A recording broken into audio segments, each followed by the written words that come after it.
Hey, welcome back to Trek on the Tube. It's time to talk about Star Trek yet again. Today we're talking about Star Trek Discovery, Season 4, Episode 2. I know, I'm a bit late. Anyway, it's called Anomaly. I'm wearing my, What We Do in the Shadows shirt. Guillermo, come here, Guillermo. We're talking about Star Trek again, Guillermo. I'm sorry. What to say about this episode? I don't have that much to say, honestly. For starters, I wasn't actively annoyed by the episode, nor did I outright dislike it. The reason I'm saying this is because I want to make that as clear as possible before I start my complaining. Honestly, I rather came out of my viewing experience kinda unchanged, and I think that comes mostly down to the fact this episode is more of a setup for the rest of the season rather than its own thing. It's not terrible, Guillermo, but it's not good. I guess it's okay. It's okay. Okay, shut up, goddammit, with the Nandor imitations. Before we do start talking about the story, let's first quickly address the more technical aspects. Now, for the most part, all of the scenes took place in sets and environments that are familiar to us by now. The Discovery, Book's ship, the Federation headquarters, etc. So there's really nothing much to talk about there. We know and are used to how high quality all of these builds are. But then we also got some space elements, be it distortions or debris, as well as the classic starfields, which I thought were all very solid. All the CG for all those scenes worked very well, and apart from this, tendency to be monochromatically blue, a lot of these space elements were visually interesting. This event horizon thing that they had going on at the end with the spatial anomaly, am I the only one that kind of saw an eye? Like, I feel like maybe I'm reading too much into this. Maybe it's my theorycraft brain that's thinking too much about this, but I feel like it's an eye. As if someone or some species or some entity is watching over them. Anyway, I didn't find the lighting or directing particularly remarkable, though they worked as well as they needed to work. The music this time around wasn't too in your face. I found its usual obviousness was actually kind of toned back. I mean, it was still there, but not as intense. And as for the performances, they were all really good. As a matter of fact, this is the second episode in a row that not a single performance bothered me. I mean, it happens with almost every show. This isn't a diss against Discovery in particular. Now and then there's an actor that just isn't owning their scene, their character, their moment. But so far, this season, all is well. And so we move on to the story and adjacently the pacing, because it's really those two elements that will be the source of my complaints. Not big complaints, mind you, nothing to get worked up about, simply, I just felt this story was a little bland. I mean, conceptually, the anomaly didn't really enchant me. I mean, I guess it's an interesting phenomenon to read about, but within the context of this episode, it didn't bring much to the table, and compared to so many other sci-fi concepts out there, it didn't really feel new. I mean, except for those bridge shots, you know, those were kind of fun, those were nice. A lot of the more character-driven moments, on the other hand, were actually pretty solid. The conversations that they were having, the way the dialogue was written, it was pretty good. Like all the book and Stamets stuff, I enjoyed that. There could be a kind of relationship there, a friendship that's blossoming. Completely unrelated, but am I the only one that feels like Adira doesn't want Gray to get his body back? I don't know. It's weird. It's strange, but it's a vibe that I've been feeling for a while now. Maybe Adira just doesn't want to change kind of like the dynamic that they have with the situation that they are. Maybe it's all about risk. I don't know. It feels like there's no desire to get an actual body for Gray, but I digress. It's the pacing that really kills this thing. A sci-fi concept that's alright, paired with interactions that are pretty good, would have worked a lot better if the episode didn't drag on for so long. The 50-minute or so watch that this was felt more like an hour and a half. It's just long and slow, and I have no solution to propose. But yeah, I mean, the questionable pacing contributed to my general, I guess, disinterest. So yeah, that's how I feel. As I said when I started off, I really don't have too much against the episode, but I just don't think it had too much to offer either. I know that sometimes my reviews, my analyses are a bit more,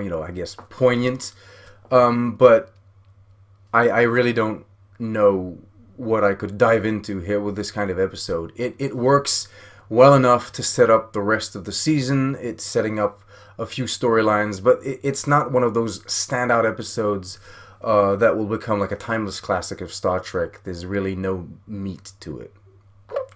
Hi, editing Toddy here. I'm sorry to interrupt like this, but there were two thoughts that came to me as I was editing this video. The first is, in regards to the music, even though it didn't have its usual obviousness, I found the final notes, when they reveal the anomaly and said dun dun dun, that was a bit on the nose. Like, we didn't need it that obvious, and it felt very old. It felt like very 2000s kind of show. So I don't exactly know why they did that.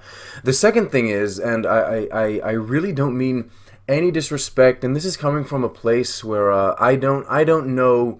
Or I have never lived through any, transgender or non-binary issues. I've never been in a situation where I wanted to change my gender. I have had, insecurities in regards to, like, my nose, my ears, that kind of stuff. I've always felt a bit bad about that. But I wasn't a fan of the way they treated the mole in the episode. See, Gray has a mole, wants to remove the mole from the body, and I understand the dialogue that went with it. I understand the whole thing about, it doesn't feel like me. I want to be as me as possible. I get that.